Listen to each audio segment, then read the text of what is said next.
This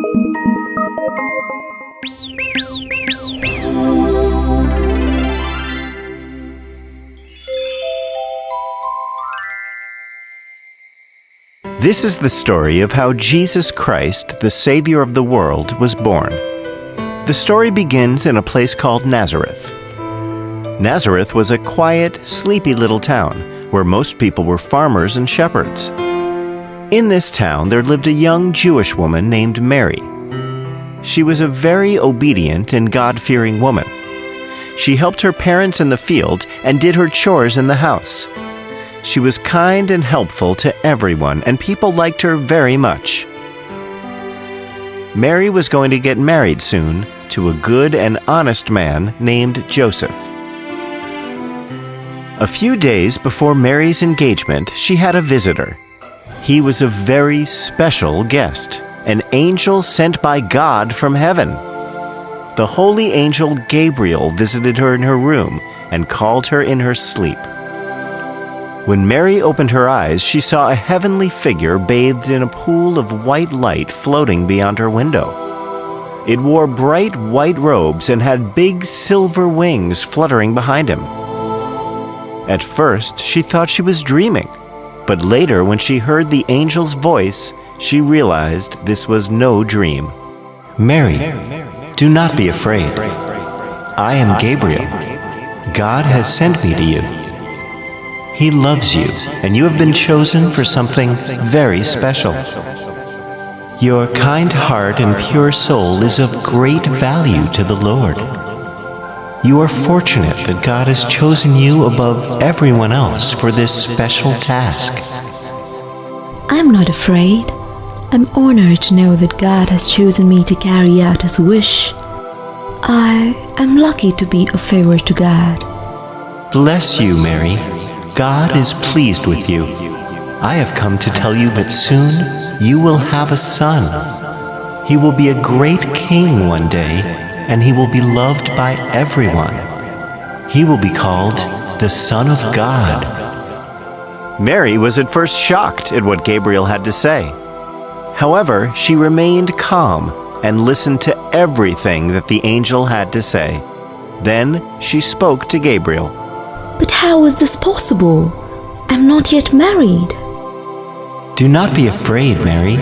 The Spirit of the Lord will take over you, and you will be blessed with a son. He will be called the Son of God. He will do great things for the people. He will be hailed as the King of Jews and the Savior of mankind. I'm grateful for whatever the Lord has done for me. I'm happy to have His wish come true through me. The Lord is with you, Mary. You are blessed. Go in peace. Gabriel then left the house of Mary and returned to heaven. In a few days, Mary became pregnant. In those days, it was very unusual for a girl to become pregnant before marriage. However, Mary explained everything to Joseph about the angel and God's wish and the son they were going to have. Joseph was a good man, and he accepted everything. He married Mary in a few days. In those days, the king of the land announced a census. He wanted every citizen of his country to be counted and documented. Since Joseph was actually from Bethlehem, he had to go there to be counted. Bethlehem was a long way from Nazareth. Joseph and Mary had a long and difficult journey ahead to Bethlehem. There were no cars or other means of transportation except for a donkey. The whole journey had to be made by foot. Mary sat on a donkey and Joseph walked behind them. It was even more difficult for Mary since she was going to give birth to her baby. After many, many days of walking through the desert, Joseph and Mary finally reached Bethlehem. It was getting very dark when they reached the town. They desperately needed a place to rest and spend the night. But all the inns were full, and nobody would give them space to spend the night. Joseph walked all over the town, knocking at the doors of houses and shops, one after the other, but nobody would allow them to come in.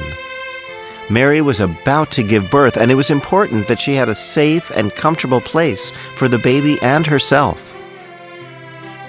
Joseph and Mary kept feeling hopeless. After searching for a while, Joseph found an empty barn built for cows.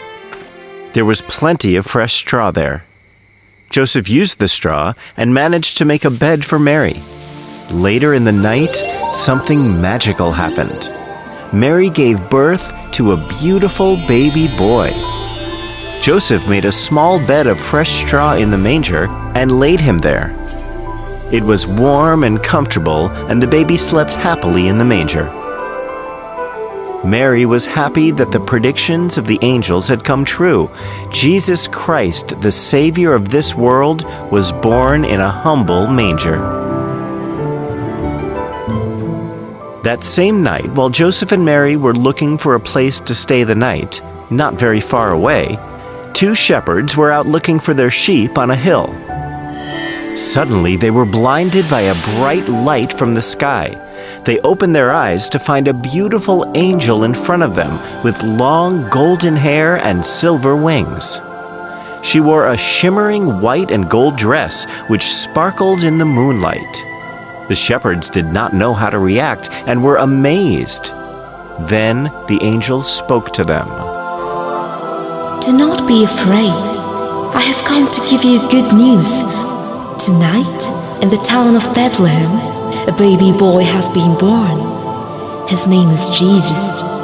He will be known as the Savior of the world. You will know it is Jesus when you see a baby boy wrapped in a clothes and a manger. Go to the villages and let everybody know of this happy news. Let everybody know that Jesus, the Savior of the Jews, was born today. Go in peace now and spread the good news. The shepherds were happy and shocked at the same time. They were overjoyed at the fact that a Savior was born, and they ran towards Bethlehem to find baby Jesus, the King of the Jews, who had been born in a humble manger. When they eventually found the baby in the manger in Bethlehem, they praised him and bowed down in worship. On the night that Jesus was born, 3 wise men were traveling on their camels across the desert. Suddenly, there felt a flash of light come down on them. They looked up at the sky and they saw a bright star. It was a kind of star that they had never seen before. The 3 wise men were aware of the prophecy of Jesus. They were waiting for the Star of Bethlehem to appear, and when they saw it, they were overjoyed. It meant that the Savior of the world and the King of the Jews was born. At the time of Jesus' birth, the country was under the rule of King Herod, who was a very selfish and evil king. When the 3 wise men informed King Herod of the star they had seen in the sky and what it had meant, King Herod was worried that he would lose his kingdom to this baby boy. He told the wise men to find the baby Jesus and let him know where the baby was. Although the king informed the wise men that he wanted to find the baby so he could go and worship him, Herod was actually plotting to kill the child. He feared that Jesus would grow up to overpower him someday. The 3 wise men followed the star for several days and found baby Jesus in the manger. They were surprised to find the future King of Jews lying in a barn. They found the barn in which Jesus was born a few days after he was born. Finally, the star stopped right over the manger. They smiled at Mary and bowed down in reverence to the new baby. They had brought gifts of gold, frankincense, and myrrh for the baby. These were very valuable gifts and only given to kings. It was highly unusual for anybody to give these precious things to a newborn baby. However, this was no ordinary baby, and the wise men fully understood the purpose of Jesus' birth.